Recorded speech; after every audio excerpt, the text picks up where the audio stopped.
Welcome to our channel. Today we how to disable automatic partitioning in Google BigQuery, full guide step by step clearly. To disable automatic partitioning in Google BigQuery, first, navigate to the BigQuery console. Once you are in the console, select the project where you want to manage your datasets. Locate the dataset that contains the table you want to modify. Click on the dataset to view its tables. Find the specific table for which you want to disable automatic partitioning. Click on the table name to open its details. In the Table Details view, look for the Edit Schema option. Click on the Edit Schema button to edit the table schema. In the Schema section, locate the partitioning settings.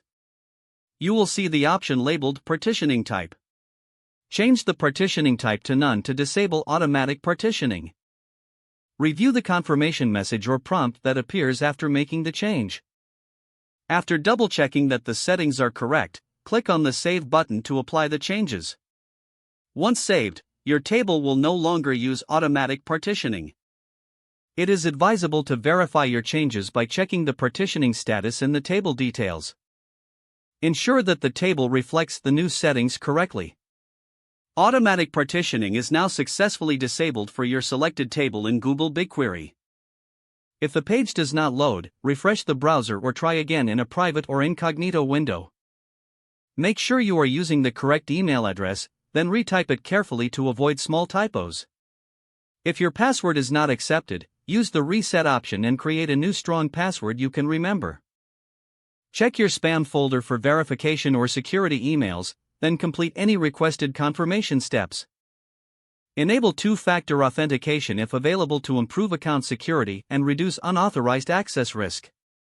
After signing in, review your profile details so your contact information and settings are accurate and current.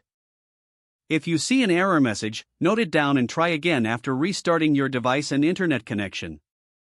Log out when you finish, especially on shared devices, to keep your account and payment information secure. If the page does not load, refresh the browser or try again in a private or incognito window. Make sure you are using the correct email address, then retype it carefully to avoid small typos. If your password is not accepted, use the reset option and create a new strong password you can remember. Check your spam folder for verification or security emails, then complete any requested confirmation steps. Don't forget to like this video and subscribe to our channel for more step-by-step tech guides.